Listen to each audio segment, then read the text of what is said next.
So this webinar will be downloaded on my computer now, and I will give the audience, or I will give the experts now the floor that they can present this topic. So Kristof, it's up to you now. Okay. Good morning, everyone. Right, I hope everyone's well. Nice of you to all join us on this Sunday morning. As you said, as Patrick said, if anyone has any questions, just pop them in the chat as we go along. We've got quite a lot of videos that we're going to go through just to kind of show the stuff that we're talking about, but hopefully we'll leave a lot of time at the end to be able to go over your personal experiences, especially because I think it's very important from our point of view that what we are showing here today is something that me and Paddy use quite a lot. So we're not saying that this is any of the answers, but hopefully if we show you some of the drills, some of the technical considerations that we use, you can think how that applies, how that's different to perhaps what you guys use in your own gyms and setups. And it'd be interesting to see what you do that's different and whether you take anything from what we do. So yeah, over to you, Paddy. Good, right. Good morning, everybody. Welcome to the UEG webinar. We're covering single twisting and double somersaults. We're going to show you the drills that we use, or at least most of the drills that we use. We're going to share some of our thinking on how, why, and where and when you should be using these somersaults, because we've got different applications for them depending where you are in your career. As we all know, we have a new code of points coming in 2022. One of the things that's obvious from the new code is that we won't be able to repeat skills except for round-offs, whips, flicks, and full twisting whips. So the days of the double straight, triple tuck run are finished. So that's going to need us to have a bigger variety of skills. And we think that the full ins and the full outs sit at the center of this thinking. So for most high-level female tumblers, a full in or a full out will be the end of a pass. For mid-level boys, the same is true. For higher level boys, it will be a stepping stone to developing a higher level skill. With that in mind, how we develop these skills will differ as to where they're going to sit. So we'll start teaching the basic level of the skill. So we have a core way of teaching the skill that becomes the end skill performance. And then we adapt that depending whether it's going to become a bigger skill or it's going to become a transition. So we've got a couple of things to think about before we go forwards. One thing to think about is that not every technique will work for every gymnast. So what we've tried to do is present a range of different ways to develop it. And the other thing to consider is we don't all have the same facilities. So here in Andover, we have trampolines to pits, we have fast tracks, we have training tracks. That's not true for everybody. So what we've tried to do is prepare some skills and breakdowns that you can use on a trampoline. And if you have a gymnast for whom that works, that's great. But we also have some breakdowns for gymnasts who work in a gym without a pit. So you'll see track setups and mat piles and things like that. So we hope there's going to be something for everybody here. Before we show the videos, we should talk about twisting development and direction. So we've done a lot of looking at videos of gymnasts of our own, and then Kristof's done a ton of research around the world. And what we've discovered is that for most gymnasts, and there are exceptions to the rule, if you lead a round off with your right leg, your direction of twist will be to the right. And if you lead with your left, it'll be to the left. This is not true for everybody, but it is true for the majority of gymnasts. If you take that as your starting point, the next thing to consider is that we use a lot of forward somersaulting as well as backward somersaulting to develop our twists. And you have to make sure the direction of twist is the same, whether you're going forwards or backwards. So if you're twisting to the right backwards, you must also twist to the right forwards. That lends itself to a range of progressions. If that turns out not to be true, then there are other progressions you can use, and we'll come across those in the videos as we go on. I think an important point around that, as you said, is generally if you, and we'll show this in videos later, but if you lead your round off, for example, with your right leg, and you twist backwards with your right leg, which is what the majority of people will do, that does mean that your round off will twist to the left, not to the right, which can then lead to problems later on. So it's just making sure you consider when you teach a Bharani, as Paddy says, is it an end skill? Are you thinking, actually, my gymnast will never learn the bigger skills like the full fulls, the full outs. So for me, it's more important to have a Bharani that is efficient. So it's a round off without hands. But now they've learned the Bharani. If you want to use it later for twisting, it might be twisting the wrong way. So it's considerations like that, that every time we think about what we are learning, and we'll have a look at this example a bit later on, is this an end skill, or actually are we needing to consider this skill and how we're going to use it later? Yep. Following on from that, we look at when we learn skills. It's very easy when you're trying to develop skills. We can do double tuck and double pike are a very similar somersault. Full in tuck and full in pike are a very similar somersault. The temptation as a coach is to bundle them all together and have a great big party. Yay, today we learned 2 new skills. The minus side of that is that if you package all their skills together very tightly in the learning phase, that A, they don't have a clear understanding of them, which leads to skill confusion later on, or that you pack all their learning very early in their career and you have this amazing 11, 12-year-old gymnast who can do everything in the package. They can double, they can full in, they can full out, they can, okay, that's great. But now you've got to keep them in the sport for the next 15, 20 years, and you've used up all the exciting new skills right at the beginning. Now what happens? You've now got a whole career with nothing new ahead of you. So there's a lot to be said for pacing yourself and allowing them to pick up a new double somersault and then consolidate it. Keep the next one working in the background, but pace out the delivery. Don't package it all at the beginning. We've seen a lot of gymnasts who look absolutely fabulous at 11, 12. They've got every skill under the sun. By the time they're 15, 16, they're out of the sport. There's nothing new. It's boring. There's no excitement left for them. We prefer to pace our learning out. So yes, they can do lots of interesting preparation drills. They can do lots of repetitions on rebound, but we don't turn the skills loose on the competition track till later in their career, so we can pace out their learning. Kristof, would you like to comment on that? Yeah, question of yours. I think it kind of takes into the next point, because the next point we've got is, as I said, what order are we actually learning these skills in? And we'll show in a minute kind of a map that we consider when we're learning our skills. And I think the point to take home that we'd recommend you to think about doing is, with each gymnast that you have a long-term plan of what you think you want to do. So with this gymnast, do you want them to try and push towards competing at a senior level? What do you think you want to do by the time they're a junior, 16, 15 perhaps, and then be able to trace backwards? So if, for example, you think, by 17, 18, I want them to have a triple pike on track and a Miller, trying to then go backwards and think, okay, when does that mean I need to start developing the triple pike on trampoline? When do I think I need to introduce triple tuck on track? When do I introduce transitions? When do I need to introduce the full out, the full in? And when you have kind of an idea, then you can think a little bit more about, can you pace the gymnasts, as we said? And it's always going to have to be adaptable, because the code of points might change, the level that we need to push for might change slightly. But if you have a plan, long-term plan, you won't kind of potentially teach everything, and then, as Paddy says, all the skills may be learnt that they need for 5 years' time, but they have nothing else to look forward to. They have nothing else to develop. They may grow and they may have to relearn the skills because their body has changed a lot. So it's just a consideration, I think. And I've seen over my years as an athlete, training with other clubs, and as a coach now, in seeing a lot of gymnasts, as Paddy says, burn out from boredom, from low motivation perhaps. So it's something to consider, I think.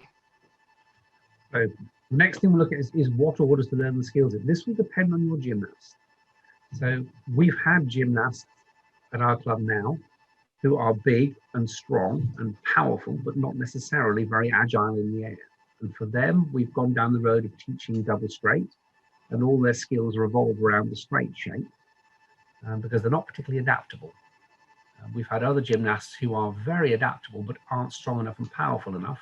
And they've gone down the road of learning full ins first, and they will add the straight shapes when they become big enough and strong enough. So what you have here is a skill map. The skill map shows you the routes of development of skills. So we've got full in tuck, full in pike, leading to full in straight. We've got full out puck, leading to full out straight. What you're going to see now is the things that sit around it. So there are prerequisite skills. So we've got double tuck and double pike, because without those you won't have the full ins. You've got the skills that live behind those. So twisting skills, Barani skills, 1.5 twisting, double twisting. Okay, so that's, if you like, that's our learning phase. So when they're young, they're learning twisting. The next step they'll learn is the doubles. Then we'll select the route we're going to go. Are they particularly good at adjusting their time in the air, in which case we'll go down the full out road, or are they less able to control the weighting timing on the full outs, in which case we'll go down the full in road. Chances are they're going to learn both at the same time as a series of training drills on trampoline first. Want to add the next layer, Kristof? Right. These are some of the breakdowns that we put around them. So you can see there are Cody's, there are cruise trampoline techniques. This will be determined by the equipment you've got. If you haven't got trampolines, then cruising and Cody is not going to be the route for you. And also on your gymnast's aerial awareness and their strength and their speed and their power.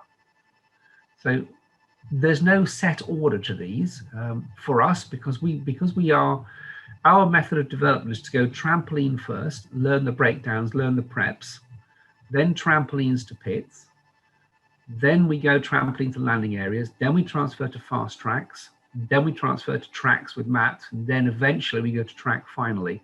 That won't be the same route for everybody because it's determined on the equipment you've got. But this is the way we do it. Do you want to add the next layer, Kristof? So this is the where am I going with it? So this is back to, have you got a good grasp of the big picture of where the skills you're teaching fit in the scheme of things? So as Kristof said, you're looking at the long-term plan for your gymnast. Am I seeing them going full twisting triples at a later point? In which case you're going to go down the road to the left. Am I seeing them going down the multiple twisting road? In which case you're going to go down the road to the right. And this will be very, very individual for your gymnasts. And I think one of the points there we're saying is, so for example, when we're considering full and tuck and full and pike, you might think, actually, and we'll show it a little bit when we do it later, but if you need to make the technique quite efficient, because actually it's almost going to become a full in triple or full in triple pike when it's later, or actually, do you not need to worry about making the twist to somersault as efficient as possible, because it's actually only ever going to be a full in tuck and full in pike, and actually your end goal skills are going to be full in straight, full, where actually the efficiency of the shape isn't as important. Yep, I think there's another exit route on there. I think the transitions haven't appeared yet. Okay, and this is another exit route for your skill. Am I going to keep the same skill but do something different with it? So am I expecting to go full in transition? Am I expecting to go full out transitions? Because that will lead to an adaptation of how you perform the skill. So this is the thinking process that we go through when we look at a gymnast and go, where do we think this child is going? And then we then plan our training accordingly. And you can see that what you're looking at here is probably 5 or 6 years worth of development, at least. If you're taking in a 7, 8, 9-year-old, you're probably looking at a 10-year development plan here. So you need to maintain in your head the big picture all the time so you know where you're going to go next. Yep. Happy with that, Kristof? Yeah, that's good. Okay. So we'll look now at the first of the skills for today, which is full in tuck. So the prerequisite skills we're looking at for this are a double twist, a double tuck, a double pike. And then one of the questions became, where are we going to grab the legs? Because there's a lot of difference in gymnasts, whether they grab the front of the knees or the back of the knees. So again, if it's only ever going to be an end skill, that's one set of thinking. If it's going to become a full twisting triple, that's a different set of thinking. So normally what we do is we'll grab the front of the knees in the learning, right at the start of the learning phase, because what that does is that allows you to bring the shoulders forwards for the shape change, so you're not chasing your shoulders around the somersault. Once the skill is up and working, we'll then transition it to a back of the leg grab, because that's actually more efficient and it tends to slip off less often. You'll find if you grab the front and the gymnast lifts their head by mistake, the next thing you know, the hand has slipped off the knee.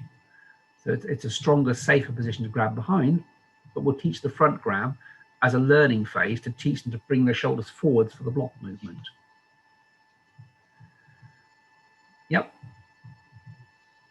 Right, now we're talking about twisting. So there are three, basically, for us, there are three principles of twisting. We either tilt twist, which is body is in the air and you cant it to one side, so you have one shoulder higher than the other, and you will then twist around the lower shoulder. That is something you want to use once you're in flight. Or you get a bit of a torque twist where you'll spiral the body on the takeoff, and you'll see gymnasts quite often one shoulder drives back while the feet are still in contact with the floor. It's very hard not to have an element of that in a full in, but you want to try to minimize the amount of twist that happens in contact with the floor, because it puts a lot of strain on the body, particularly through the ankles.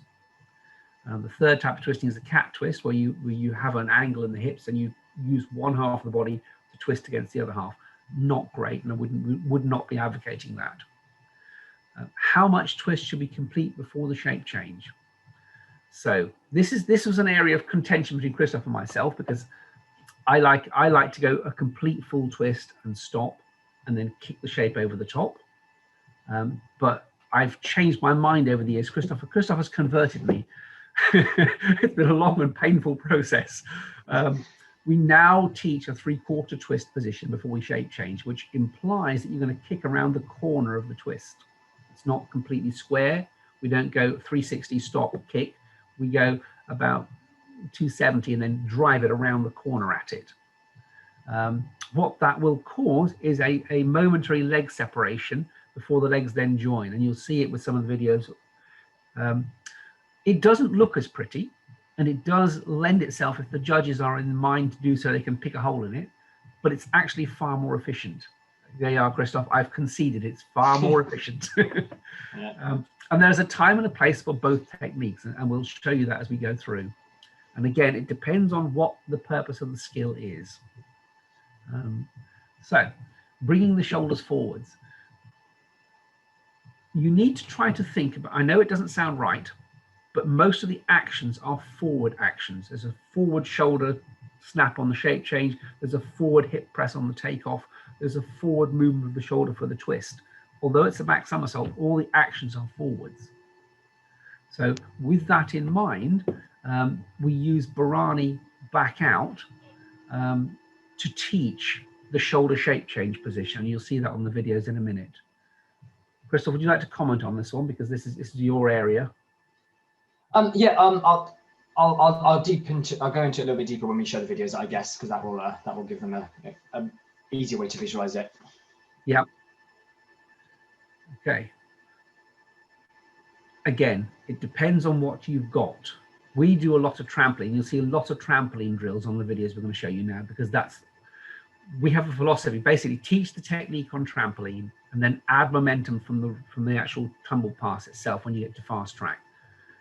If the technique is solid on trampoline, it transitions to fast track and transitions to track very easily.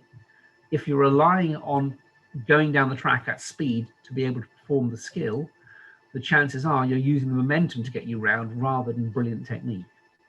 That's not always true, but that's kind of our thinking on it. So we like to develop everything on trampoline first without the momentum, to focus on the actual technique of it. Right, I think we are into videos now, Kristof. Yeah. Okay, so just to start with, just to show you a quick example of the skill in its completion, just so we can have a look. So there is the full in tuck. So as Paddy said, obviously we're bringing things to trampoline first. As I said, I would always generally teach a double tuck with a grab in front first, as Paddy says, to make sure that they actually keep the shoulders squeezing back in front. But once they've learned that for the double tuck and we think about where we're now developing it, so if we're thinking about learning a full in tuck, we will obviously grab behind for full in. It's very difficult to grab in front and you will end up slipping. So we'll then teach the double tuck where the shoulders come in front, but we make sure that we grab behind our thighs. That's to make sure that, as one of the main things is that we don't slip. If we teach this method first, I think a lot of gymnasts cheat and just grab straight behind without setting shoulders. But I think one thing, as we keep saying, what is the end result? Well, in artistic, for example, in trampoline, everyone will grab in front.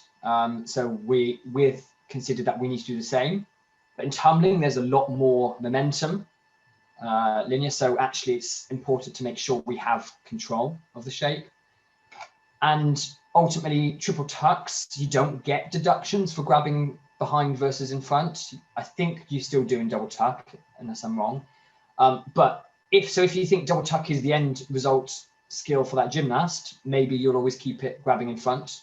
But if not, if you think they're going to eventually move on to full ins, they're going to have transitions, they're going to have triples, I would encourage to consider the back grab. So one of the early drills that we'll start with for full ins, as I said, to keep the shoulders, is using the Burani. So we'll just teach a Burani through to back, and then convert that into a Burani back out, so half and back. Where we can see from there, what we're trying to do is make sure that we keep the shoulders squeezing in front, and it's quite early on. As Paddy says, we should almost see the action. So I'm starting to tuck before I've completed the twist. But one thing actually is that most of the time when we are learning the skills to start with, we won't teach them how to twist early with the 3/4. We will actually allow them to have a complete twist somersault out because it's easier to learn and understand. And then we make it more efficient as we go along. So in order for us to see that shoulder control before we allow them to do the somersault out, can they show us a full twister back to bed usually? And then we like to see, can they control it from high and low and do the same action? So if they can show the same, they've got a nice room at the end of the full twist, they've lifted their shoulders in front. We'll then take it back to a traveling scenario. You can see I finished the twist a little bit early, keep my shoulders in front, and then usually we're happy for them to essentially spin it over. Whether you support the second somersault or anything like that, we use pits, is kind of personal preference. But if the gymnast has shown confident of that full twist action, usually we think they have the room, they have the power, that they should be ready to turn it over for the full in tuck with good confidence. One of the setups that we don't use a lot, but I think if clubs don't have access to pits or trampoline, then developing the full twist to back on a mat stack on the track. Now, I have more than enough room there for full in, but it really shows an exaggeration of the space I need. And then we convert that into a kind of mini full and tuck roll action. I think one of the things to look at this point is you'll notice at no point does Kristof ever throw his head at the somersault because he's taught it as a forwards movement. The head and shoulders are always hunched forwards, but never does his head fly out. You have to chase it around the somersault, and that's one of the benefits of using the forward squeeze action when you're teaching double tucks.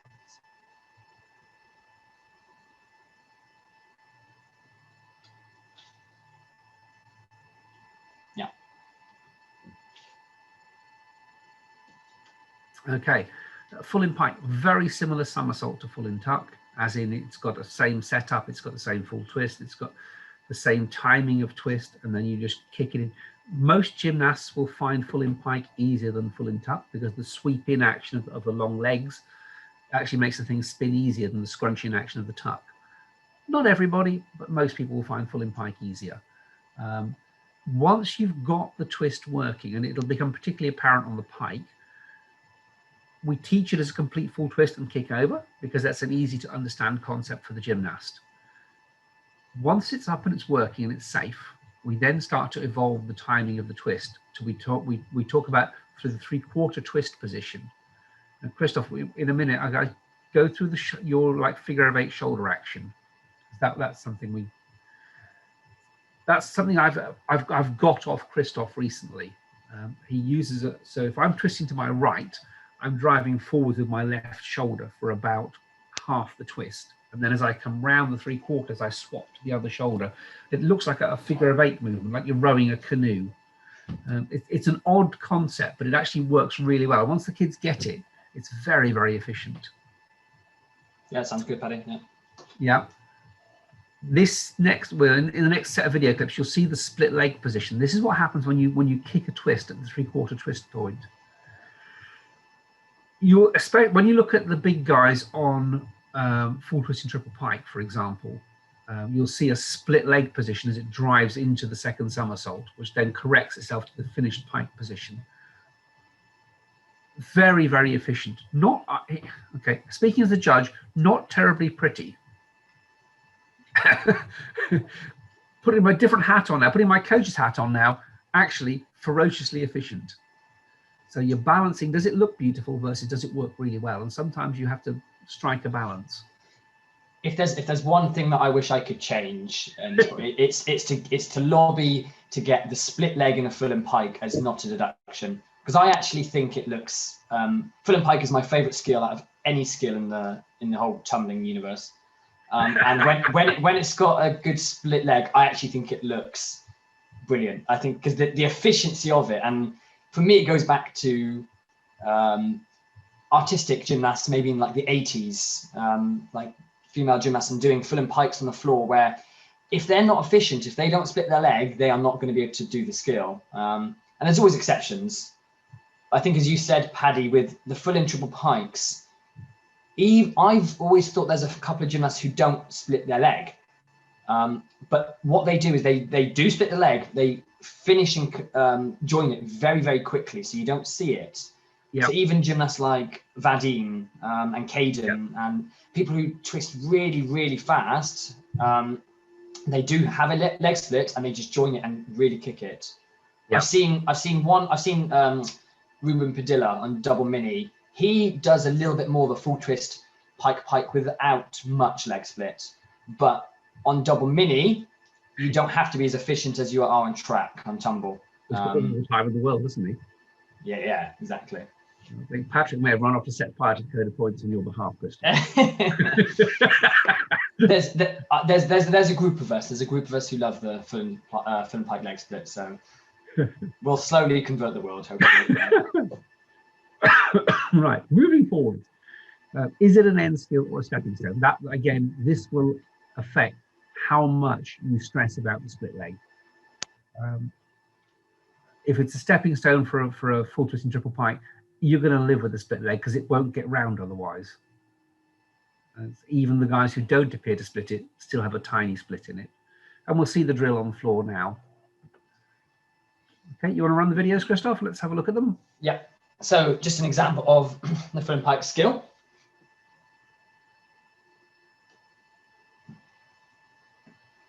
And there you will probably see, if you just watch it again, there is a small split action even at real-time speed. If I just slow that down.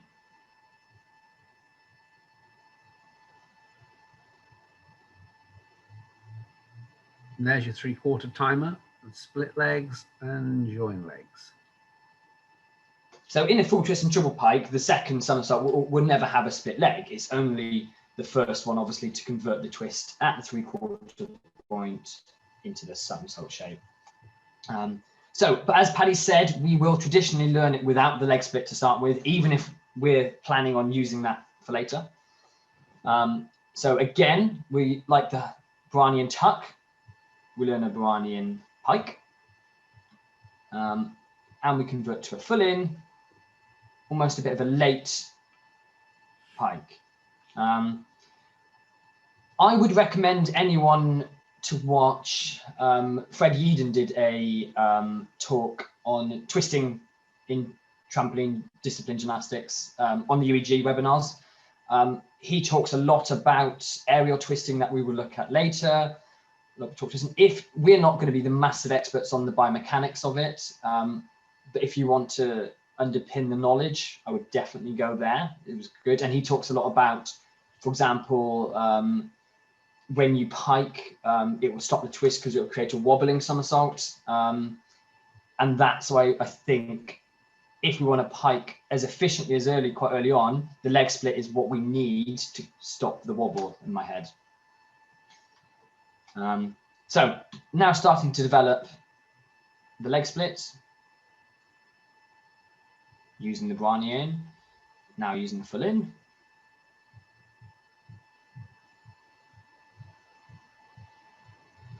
And kind of one of my points of this, when we say, is this an end result skill? If the gymnast has enough height on the track to jump a full in pike without needing this split rolling action to make it efficient, we always think they should be potentially considering a bigger skill. So if they've got the jump to do it without split, it should be a full tuck. It should be a double straight, a full in straight, a full straight, perhaps.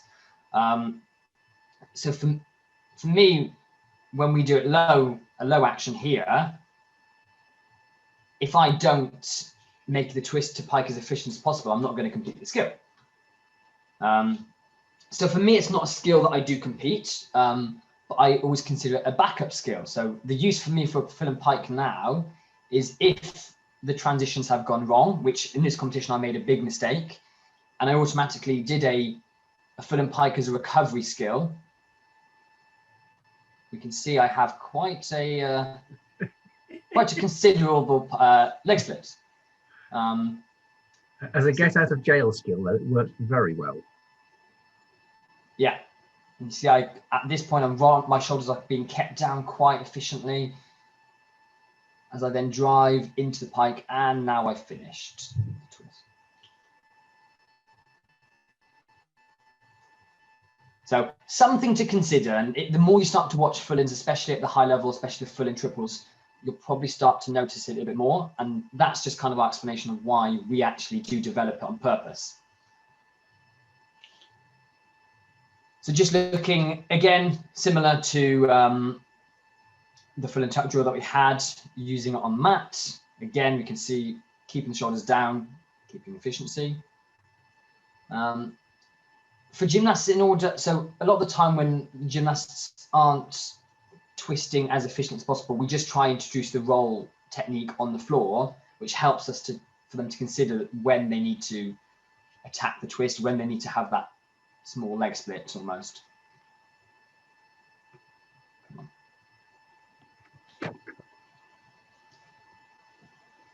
That video is not playing ball for some reason.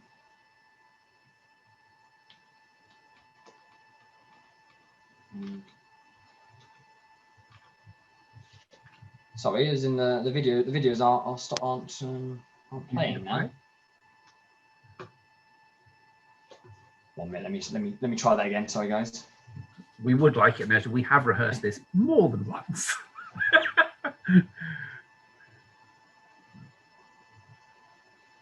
While he works on that, what you're going to see is the gymnast starts on their back and they do a roll, and they roll 3/4, and at the 3/4 point they drive a leg in to finish the twist, and then the second leg joins it. And you'll see it like the somersault. You'll see it like a pair of scissors coming in.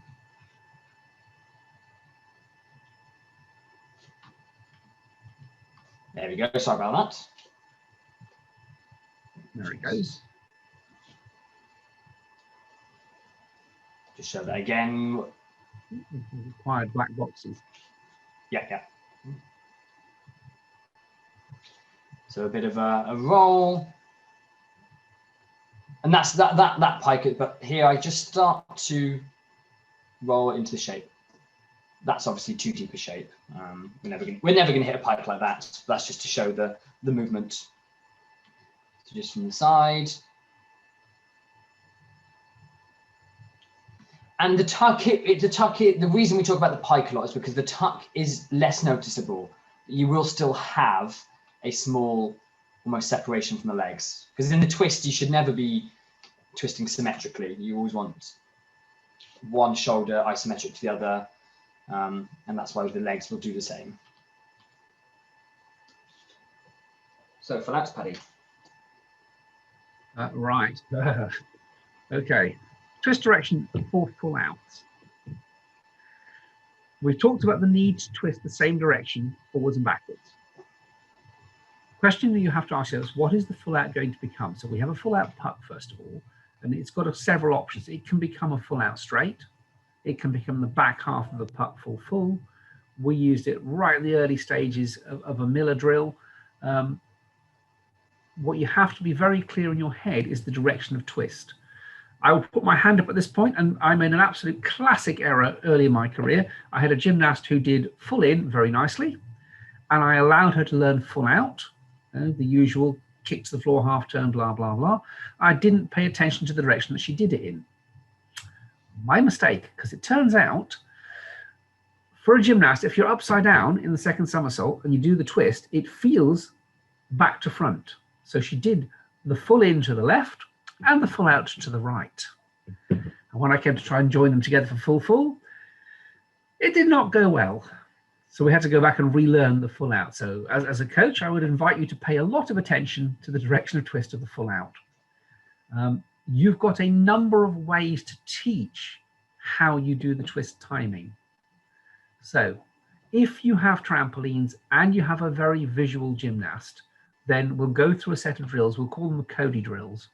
Cody cruises. These are trampoline techniques for a gymnast who knows where they are by seeing where they are as they do the skills. This is Kristof. This is his forte, and he's very good at these.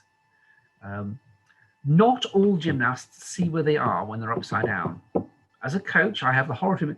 I can do a forward roll and it all goes black when I turn upside down. So never ask me to demonstrate a skill, please. Okay, anything I do upside down, the world just goes like someone's turned the lights out. So Cody cruise would not work well for me. Delay twist. So there are two ways to delay the twist. One is to work it from a jump backwards. So we teach like double puck, jump, half turn. When you've figured out where the jump half turn lives, just before you land, you put the half turn in, and then you stabilize that, and then you become a late half turn, jump half turn. When you stabilize that, you then bring it forwards in the somersault and you put the full twist in. A different method, which I use with a lot of gymnasts, especially the younger ones, is to delay the twist by giving them a variety of actions to perform in the air. And my favorite one is to tuck a paper towel up a trouser leg, and they have to go into the somersault, bring both arms down, find the paper towel, pull the paper towel out. You can alter the timing of the twist by giving them a variety of actions to do in the air, and the time it takes to perform the actions determines where the twist lives in the somersault. They don't have to worry about where the twist lives, they have to carry out the actions. That works for a lot of little kids. Kristof is doing a lot of very good trampoline work with his current boys group, and their aerial awareness is actually rather impressive. And we'll show you those drills first, I think, on the videos. Yeah? Yeah. Do you want to comment on this before we start showing videos? No, I'll talk about it mainly when we see some of the videos, yeah, so we can see as we go through the actions. Okay. So this one is your half in, back out drill, yes, forwards. Yeah, so this is the one where some gymnasts do not like the timing of full outs, and it's one skill we do see a lot of the time where we get random twists, and a lot of gymnasts find it very hard to keep it late. One of the ways that I managed to find with some gyms I've worked with is teaching them the Burani in, back out, going Burani in, full out. So because they have something in front, they've got the Burani where they're doing a complete action. It leads them to be confident into when they can introduce the timing for the full out.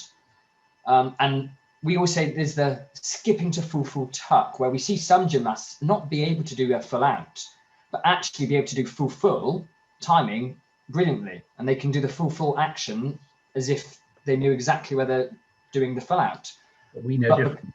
Yeah, but because they've got the full twist control in the first somersault, they know when to then go into the full out in the second somersault. So it is potentially an option where some gymnasts may not use full out, and it may not be a big problem.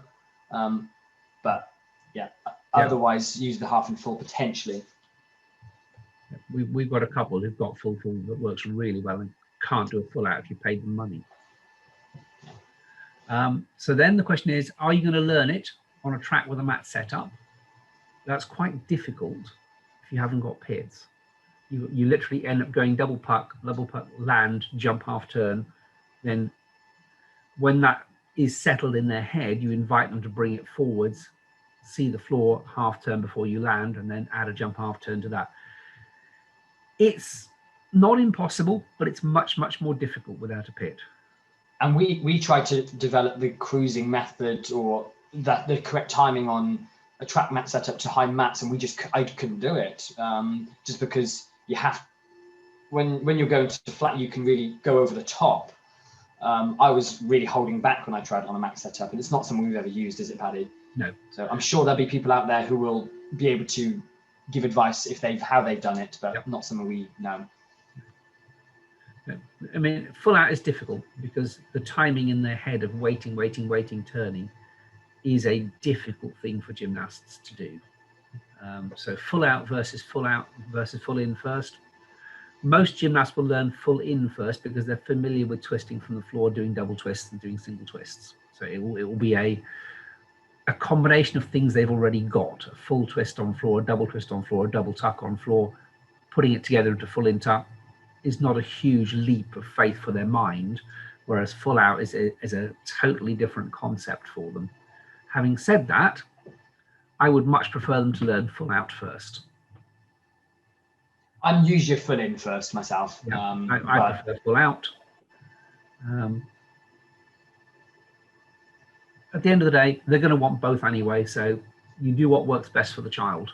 If you have somebody's head who works really well on timing, then a full out is possible. Most gymnasts will choose to go full in first. Then there's a question that Kristof and I have been chewing over for some time. When is the right time? Pre or post puberty? We know the gymnast goes through a huge physical and psychological change when they go through puberty. If they've got all the skills settled in their head pre-puberty, and suddenly they come out 18 months later with an adult's body, and all the balances are different and the timings are different, will that cause confusion and panic and loss of timing and skill confusion? Or will they gradually work through it and be able to retain the timing? We don't have a good answer.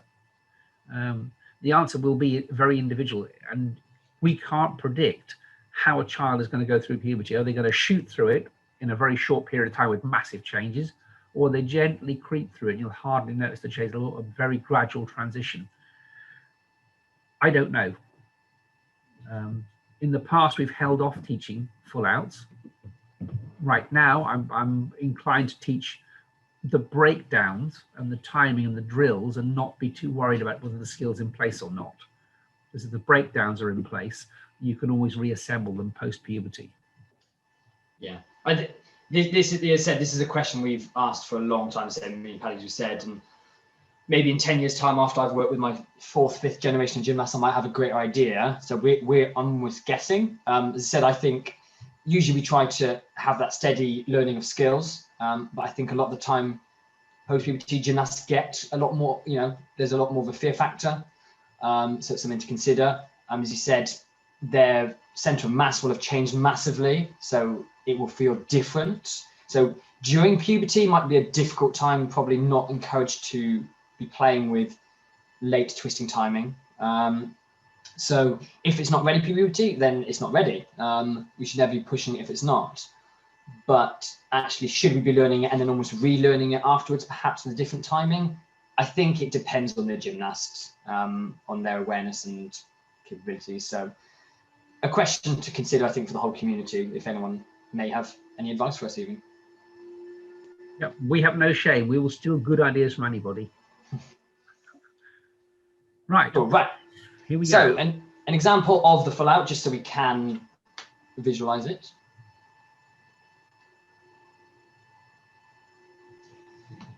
So, as we were saying earlier about the direction of the twist. So just to show, for example, here is my round of directions. I lead with my right leg, which means that you can see in this video, you can see my back. So I'm twisting to the left in this one. So most tumblers community will learn a Bharani as a round off without hands, which as you see, I actually struggle to do very well. So I've actually learned to do a traveling tumbling Bharani.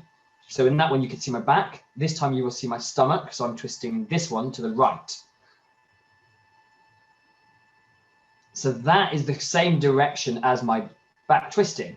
And just as again, what's the stepping stone? Is the Bharani the end result, or actually most people won't be competing Bharani, maybe more so in new coda points perhaps. So is it more important to actually teach the Bharani as a late twisting like a trampolinist? I do with every single one of my gymnasts. If they want to learn Bharani on track, they can do it with the same twist direction. You might have some gymnasts who will, for example, twist to the right, but they would do a left-legged round off. Then actually their Bharani should be almost, will be the same direction as their Bharani round off without hands.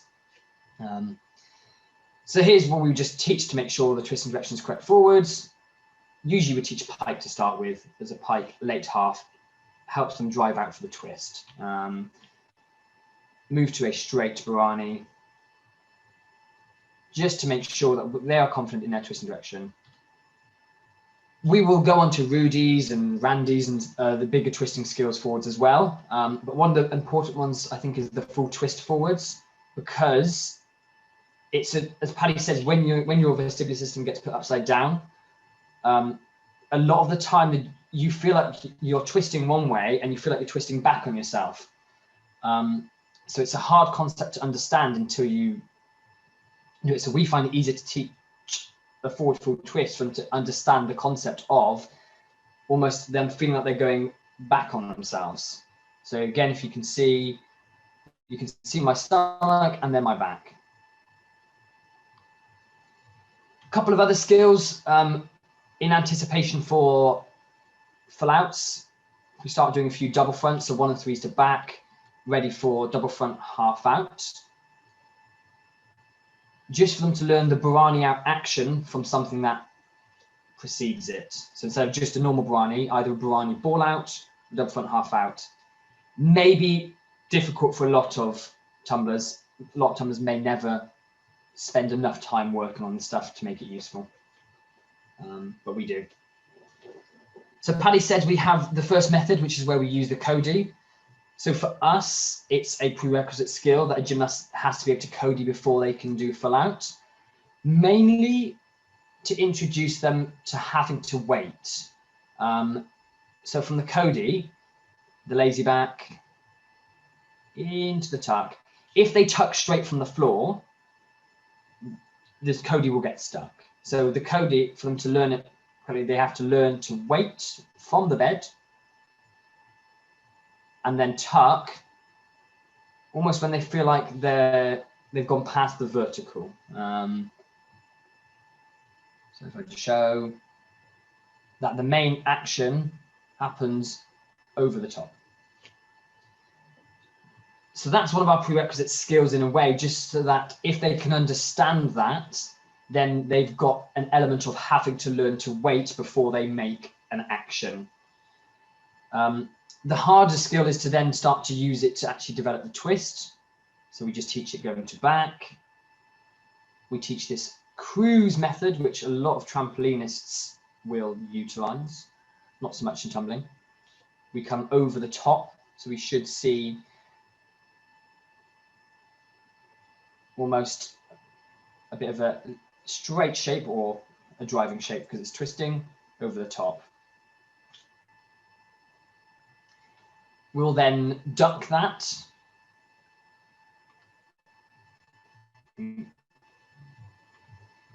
So we'll go over the top and then duck under. And then we will add the half out for the competent gymnast, and that almost becomes a mini full out action. Sorry, the videos are playing up again for some reason.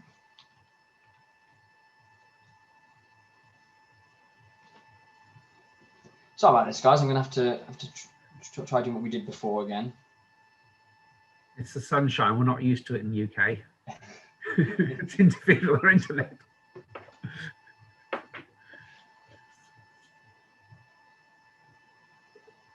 What you will see is we do a lot of trampoline preparation. We spend probably a third of our time in training is on trampoline. That's not normal for tumbling clubs.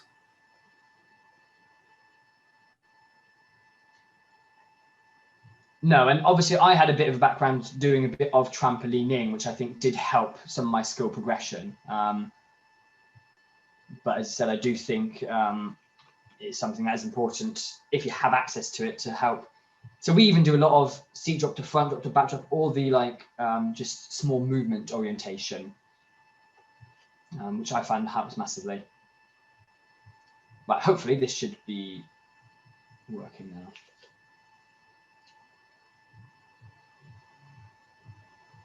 So we see the cruise and we have almost the half out action.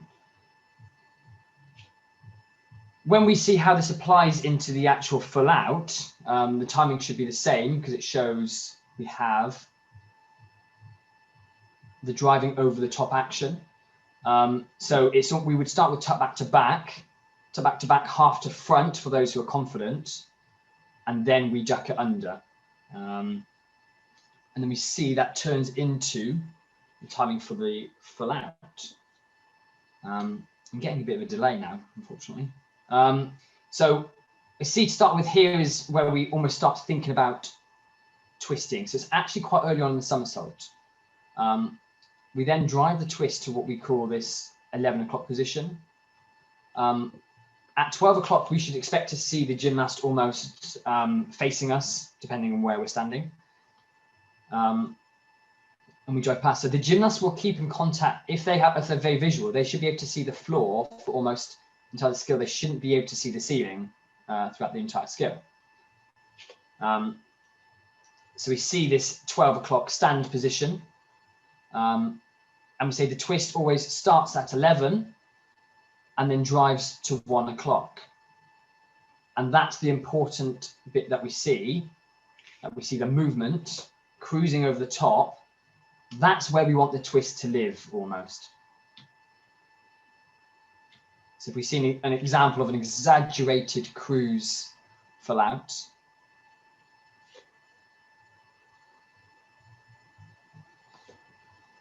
we have it. So that's one of the methods that, for example, for very visual gymnasts, we will develop it. Otherwise, we'll use the double puck method, as Paddy was saying. Just one consideration, we do teach a different double puck. So a normal double puck for double straight will have a bit of an open hip shape, as shown in this one here. Yeah, that's your, I want to be a double straight. So the hips are open, the legs are trailing. For a full out, we actually add the knee press in front, and we'll actually bring the arms in front. This is an example of almost the timing where the arms should be for when the twist initiates. So I press, I actually prepare my arms where I'm going to start the twist and then pick up the somersault there. That's probably too early for a lot of gymnasts, so actually introducing the arm action later, as we'll show here, is probably preferable. So I do a bit of a later arm pickup and then do the jump half that Paddy was talking about. And where you do that arm action is where the twist will eventually live. So I use that arm action to drive into the twist and go. A lot of the time, it's actually preferable to do these actions to back, because that will be the correct somersault control. Because then when we add the extra half with a bit of rotation, it will come to feet, if that makes sense. But for the purpose of this one, because we want the jump half turn, we do stick it to feet most of the time. So then we have the double puck half and then jump half turn. The third method we're talking about is actually making it as late as possible, because even gymnasts with that method sometimes will do half at the perfect timing. As soon as they go to add the complete twist, they then suddenly will try and give more twist and more action, and they will end up starting it earlier. So an effective method, although it's wrong in its nature, is the double puck late arms. And then we do a double puck, we do a half out, where we try and twist the arms as late as possible. Let me show that again.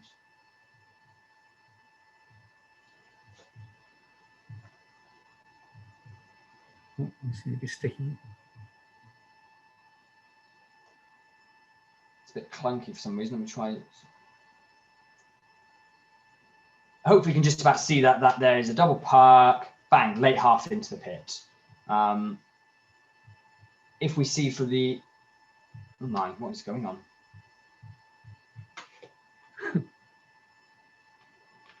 We promised the YouTube version will be better, probably. So I do apologize. I'm going to try this one more time because I don't know why this is suddenly playing up today.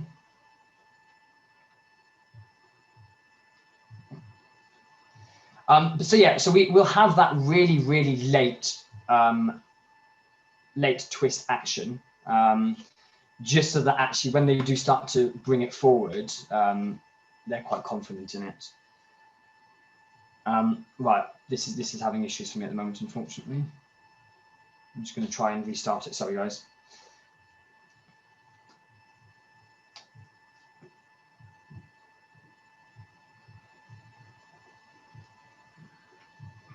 So one of the things to consider now is while Kristof resets that, is how different is the full out straight in operation to the full out puck? And the answer is actually not very. We use the open hip trailing knee double puck for developing the double straight. We drive it through at the hip angle to create the tighter shape if we want to go full in puck and go full puck later on. But the full out straight is actually very similar to the full out puck in operation. Yeah, indeed. Right, sorry about that. Hopefully, so now we should be able to see the full out where we have a very, very late full twist. So bang, it's completely late. And what you'll then do is just start to bring the twist a little bit more forward as they gain more confident with that. We talked earlier about using the Buranian puck action so that they actually have an action in front. So we can see we have the Buranian puck, and we do the same thing. We do the Buranian half, and then we have the Buranian full out. And that just helps give a little bit of feedback in front so that they can twist at the right time. One drill, just to quickly talk about that, I see a lot of artistic people use is almost this puck half punch Burani, which, although the timing is going to be different, is an interesting one just to get the gymnast early on to think about the separation of the two twists. So obviously we see I actually finish the twist early because I have to hold it to feet and then punch the Burani. So although the timing we need to be aware is slightly different, it will hopefully give them that idea of separation. This is when having your Burani direction of twist is quite important. Yes, obviously a must, yeah. But what we want to end up is, as we just saw there with the full out, is however high or low the full out is, we always see this 11 to 1 o'clock position in our end result, hopefully. That's where we want the twist to live. So if I now do a full out, which is slightly low, I've adapted the timing, and that's where gymnasts who rely specifically just on timing with no vision may struggle, because if they come back from training and they grow a lot, suddenly their center mass changes and they try and twist at the same time that they used to, it could twist at the wrong time, and then suddenly we see a lot of people then panic with where their twisting is. So here we see the low one, it's 11 to 1. So no matter what situation I've done, I'm actually twisting over the same time. And that might be something you just have to gradually go, right, practice it from high, practice it from low, and make sure that their twist is twisting confidently in the right time. If I show a full out with a kick out action that we like to do sometimes, the same thing applies. I've obviously kicked out, but I have that 11 to 1 o'clock position.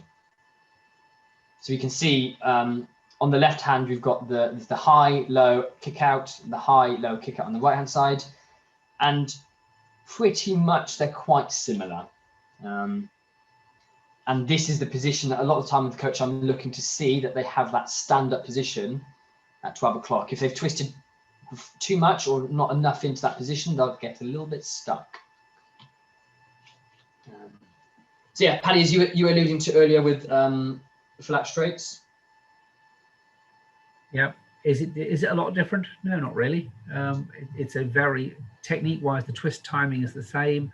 The difference is that the kick rotation off the takeoff is a little bit more, and quite often you've got a first somersault that presses over the top, and then you have to decide, are you going to bring it back into a dish position for the twist, or are you going to keep it pressing? And that the question there is, what's it going to become? If it's an end skill and it's a full out only, then you'll see it press the first somersault and squeeze back into a dish for the twist for the second to kill the rotation as a landing. If you're going to use it as a transition, you're going to twist and you're going to press the twist with a still open shoulder position. So again, where are you going with it determines how you teach it. Shape change versus the full out puck. We did the full out puck. If we know it's going to be a full out puck as an end skill, then it's got a more closed position. If we know it's going to become a full out straight, then it's taught in puck with open hips and trailing knees. So you have 2 puck positions depending where you're going to go with it.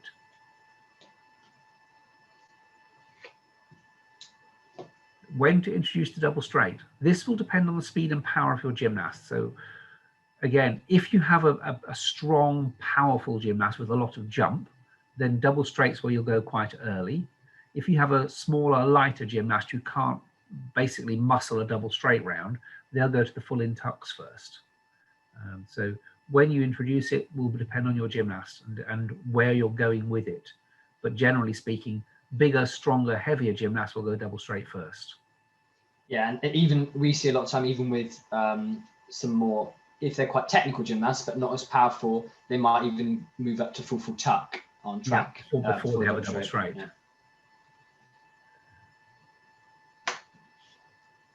So where does it lead to? So again, is it going to be a full in or a full out straight on the end? Is it going to become the back half of a full straight? Will it eventually become a Miller? Is it an end skill? Is it a transition? All those affect what you'll do with the second somersault shape, and to a degree also the twist timing. So if we see any example of a full out straight just in action, and we can probably just spot similar twist timing to the back and forth puck, but obviously the shape is different.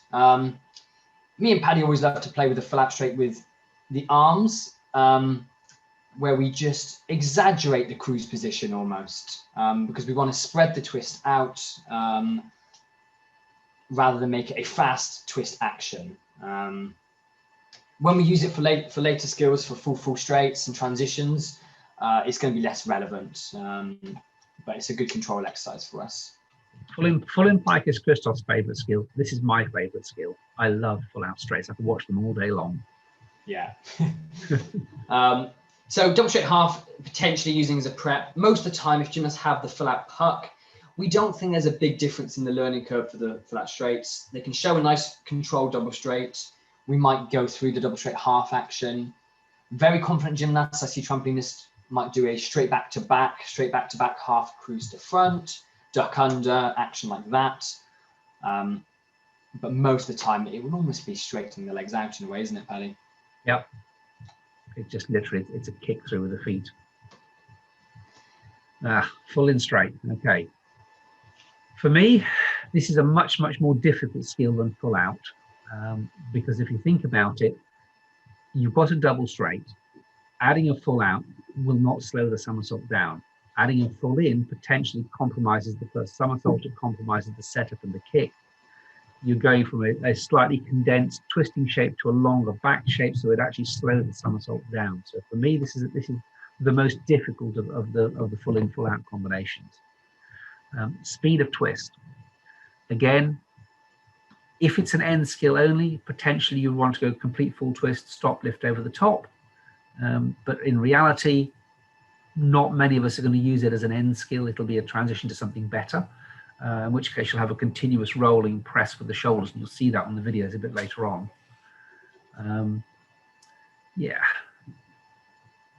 For me, full out first.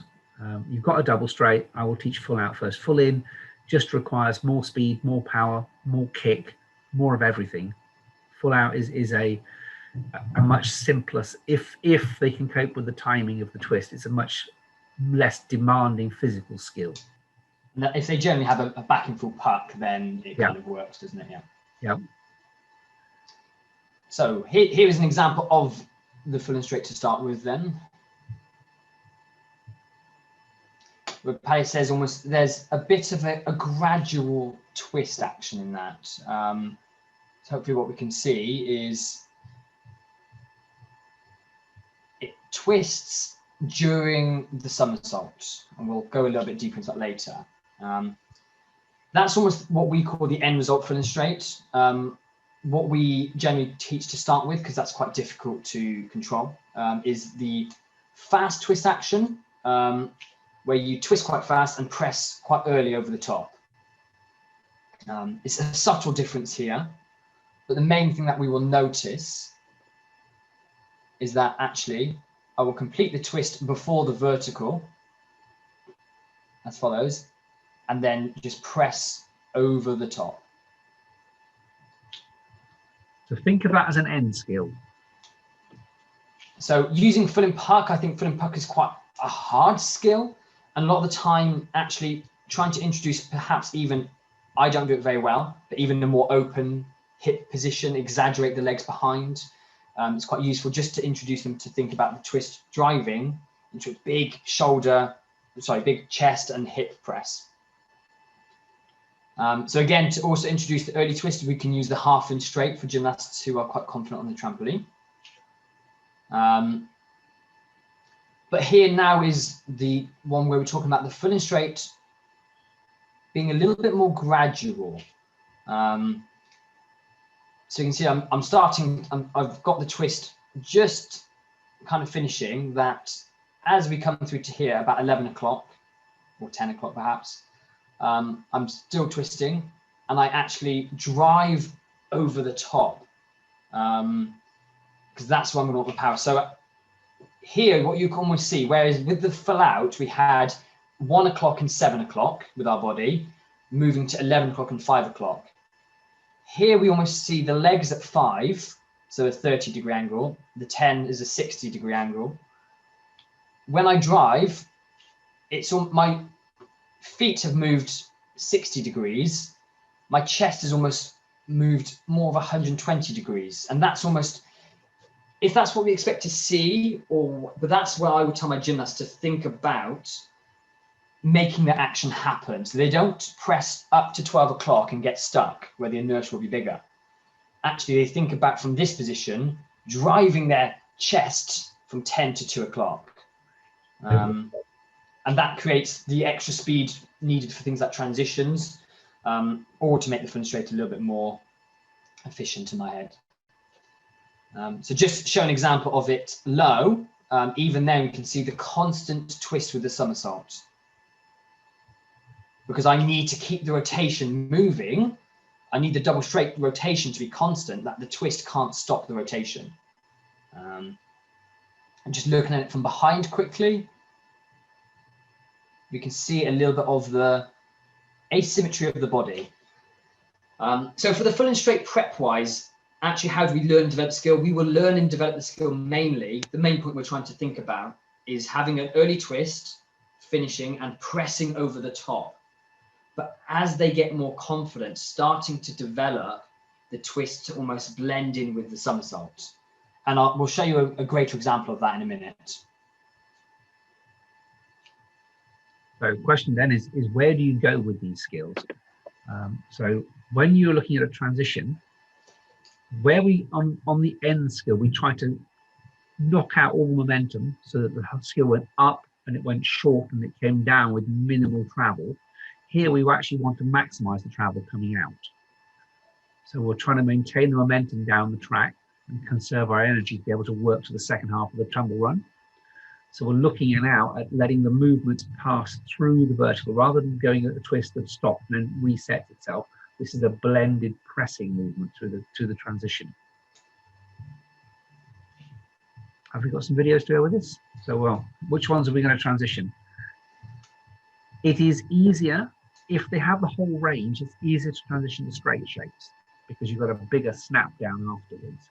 Where you've got a full in tuck and a full in pike, ideally you're going to have a full in tuck followed by a kick out, followed by a weight phase, followed by a snap in. What you don't want, you'll see it with girls quite a lot, is the full in pike, pikes directly to the track. That is a very scary. Your margin for error is minimal. If you get the pike slightly too kicked through, you end up with a flat back. You end up with not enough, it pops you up on the track, you end up with a tuck back coming out. So to do full in tuck, full in pike well, you actually have to have a kick out. If you've got enough height for a kick out, what are you doing tucking and piking? Why aren't you doing it straight? So, yeah, that's one of the things. Obviously, with the new code of points, we'll have to get more variety of transitions. We won't be able to see even for the men 2 double straights to something else, 2 fill in straights. So we'll get more variety of maybe some bigger skill endings from one transition, or we'll get full in and full out. We'll get girls potentially going double straight transition and full in pike transition. We don't know. But the thing for transition is we're saying when we were looking at the full in straight, we want that constant movement so that it doesn't interrupt the momentum down the track that the transition can work to. That's quite hard to do with those double tuck, double pike, full in tuck, full in pike skills where you have to, action to come back in front. As Paddy says, you're probably going to need a bit of a kick out so you can keep the movement. So yeah, it's just an important factor. If you are going to think about these skills as transitions, they're probably not going to look the same as you first taught them, sorry. And you'll have to think about what you need to do to change them. So just looking at a bit of the momentum for the full in straight, where hopefully we can see the constant movement. It should look like a double straight, and the twist, you should almost be able to miss it. I'm going to show someone who shows this much better than I can show, which I think is a great, so Fang Fang, which I think is one of the technically best one of the greatest full in straights out there. Right, it's not, right, I'm going to have to do it one more time, sorry.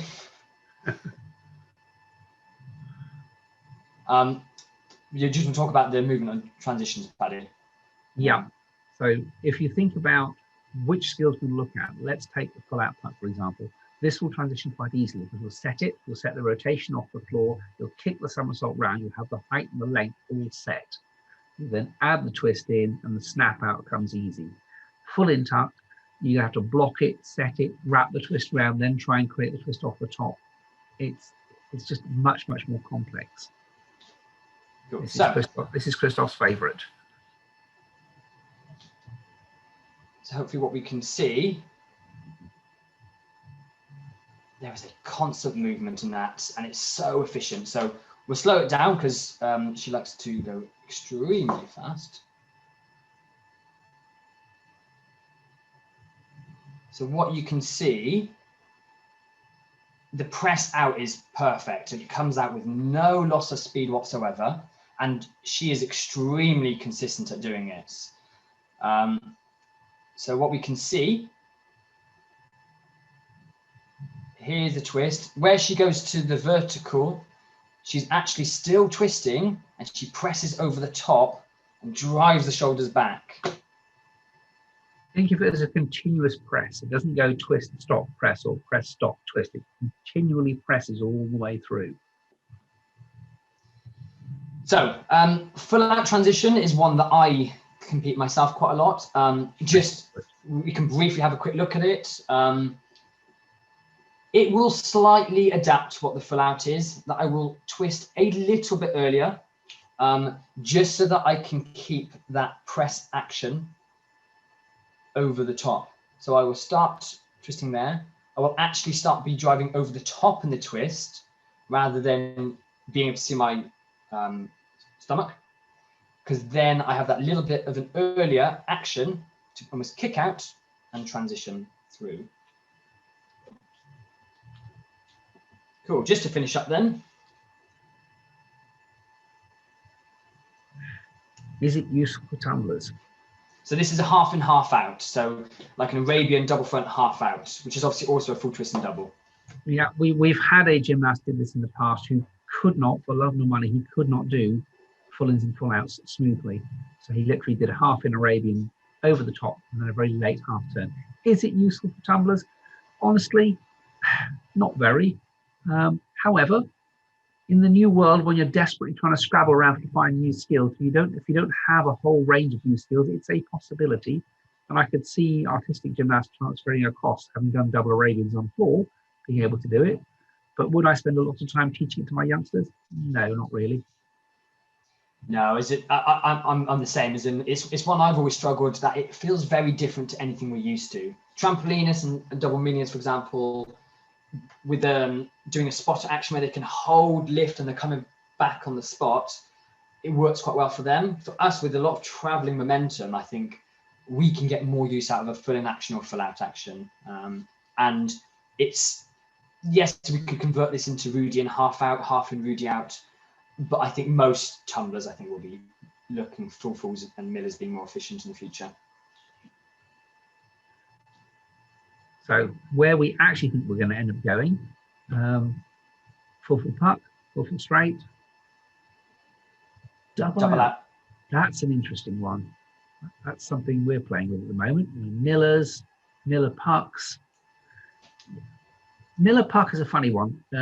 We went through it as a transition on our way to miller straight. I guess in the code, if you're scrabbling around for new skills and you have a miller, then potentially you've got a miller straight and a miller puck. Bit risky if you use it and you want to risk the repeat skill if you then by mistake bend the straight miller, but it's a possibility. It does cover heavier deduction, and we've always considered two puck miller actions like Paddy, what I almost call now the Simone Biles puck miller, where you keep the puck throughout the entire twist. Yes. Or going puck in, kick out to straight, which we kind of used. Yes. I can imagine in my head, I can see as a learning phase for girls who may not have the power to go immediately into a straight miller, doing a puck full, and then going puck full and kick out, and that change in body from a wide puck position to a narrow straight position allows to accelerate the double twist out. We've certainly done it on trampoline with a couple of our girls. Even with some of our boys at the club, we've used the puck miller because it gives them more feedback of where they are in the air with a twist. So they don't. It stops them going doubling back out as well. Yeah, and that's the one thing we haven't included doubling back out as a skill, mainly because I think it is a bit of a dead end skill. I think the double out, we learn the miller a lot of the time as a full in, double full out, and then bring the twist earlier, similar when we're talking about the full out. Although we'll eventually have like a cruise action to be almost like a 1.5 in, 1.5 out eventually. We learn the miller as a full in double out, whereas a doubling back out, I think, is a very difficult skill, very unique. And in fact, it's one of the skills I cannot do at all. I've never been able to do it, have I, Paddy? Nope. I can't understand. As a coach, doubling back out concerns me because it's a move that's quite likely to stall. You'll set it up and you'll spin so hard that you won't have set the rotation and you'll end up dropping out of the sky. And if you've got a double in action, then trying to slow it down later to become a miller is very hard. Yeah, but there's plenty of people do it as a unique skill by itself. So yeah, it's not one we use, but we know it's out there, and we know that for other people it works. So just showing a couple of quick examples of the, for example, the full straight. Now the full straight or the full puck.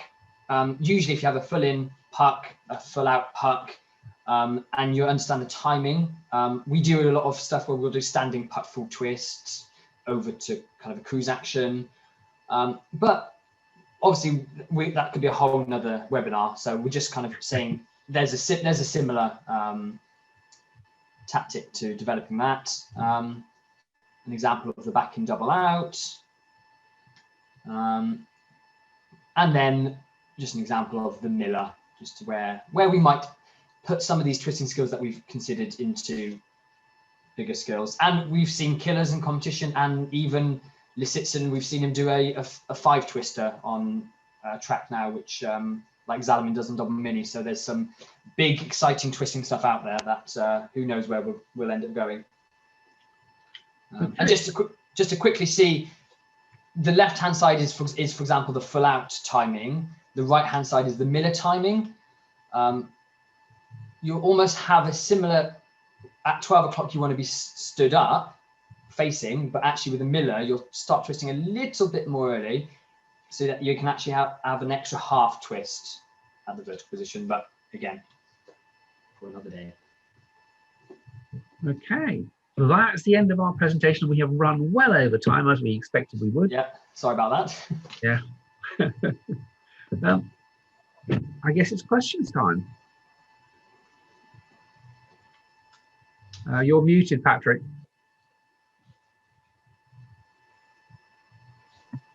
Okay, so I'm back again. Many thanks for the presentation. So we will come now to the question and answer section. So I saw already in the chat, there is a question from Tina. Can you read it, Kristof? Yes, yeah, I can see that. Okay. So good morning, Tina. Hope you're right. Cool. So Tina's asked, thanks for the inspiration, guys. Good. Just one more question. Do you have some tips to add a bit more height on track to be able to go from double straight to double straight full out or full? How do you want to start with that? Okay. I don't think you need any. If you've got a nice double straight, you won't need any more height for the full out. That's the temptation is to overblock it. A nice double straight will go full out with no additional height. For full in, yeah, potentially. But I guess if you're setting it properly, I mean, this is one of, so Kristof and I have two different views on this. So we're looking at strike angles of flicks. Kristof likes a longer, flatter strike angle with more of a reach forwards and set off the takeoff. I prefer a slightly more upright strike angle with a harder hip press and set. I guess the biggest thing to try not to do is to stamp, in an effort to create more, is to end up stamping the track. So you need a progressive loading of the track. You come off your hands in the flick, you come through, you get your feet onto the track nice and early, you drive forwards with the shoulders, then you engage the core, then press the hips, then allow the stand up enough time to give you the height that you want, and don't try and snatch it off the floor. I said, I think I know what you mean. Sometimes, especially as a confident thing, I think if you've got a full out straight, technically you should be able to do it in about the same height as a double straight, if not. But obviously, the gymnast are always going to want a little bit more. Some of the drills that we kind of will do a little bit of, well, I see a lot of it comes to especially, is essentially just to load the mat stack a little bit more. So if they're confident with double straight, add a small mat in, and then obviously it's going to come from more power. As they get more powerful, they're going to jump it higher. But if you force the mats in, it can just checkpoint that, okay, yeah, you're happier that they're actually able to do this with more room, that actually now we're confident to allow them to think about doing the full out. I play a lot with doing skills from short. So for example, I would do a lot of like jump, round off, 2 flicks double straight to force the technique that once I made the technique more efficient into double straight, I know when I then add more run up, hopefully I'll have a bit more lift, and then I can kind of convert that into the full out. But as you said, and the other thing I think is just potentially playing with the block action, as Paddy says. I think when they've got more momentum, trying to make sure that they've got a bit of a more confident steep action, they can move through it. Full full is going to be slightly different because a lot of the time they will be quite keen to screw it off the floor almost, and that will take out a lot of the height. So from that point of view, we do use the full in straight as a, can they have a nice high press into the full in straight, and that will show a bit more confidence. But apart from that, no, as I said, I think it's just as long as they've built up the confidence that they've developed the prerequisite skill, the prep with a little bit more room, then as long as they've shown the skill on rebound, they have it, or if not, if they're learning on track, that they've just got enough room to have confidence, I guess. You need to look at the takeoff action itself. If they're doing a full in, what they will normally do, let's assume I'm twisting to my right, what you'll see the gymnast do is hit the snap down, and as they stand up, they're dropping their right shoulder to try and create a really early twist. What they've done as a consequence of dropping the right shoulder is they've killed the jump. What they should be doing is setting forward and then lifting the left shoulder forwards and up. So you're setting the twist as an upwards forwards movement, not a backwards downwards movement. And that will allow you the time to create the flight. I know it sounds wrong. You're going to twist right, lift your left shoulder. But actually that's what gives you that time to set it up, press the hips and get the height and rotation. If you grab the right shoulder in early, you actually kill the height of the somersault. Okay, so do we have more questions from the participants?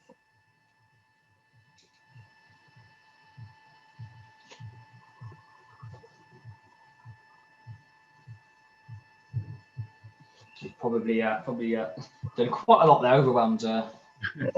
Maybe they were all experts, so that would be nice. Yeah. Well, there's a lot of names we could recognise in there that we'll know what they're on about. So for you all, the information, we will have some more webinars at the end of August and October, and we will announce it at the beginning of August. So hopefully you will join the next competitions that we can see us. And thank you for the attention at this webinar. Many thanks to Kristof and Ellen for this perfect presentation and the explanation.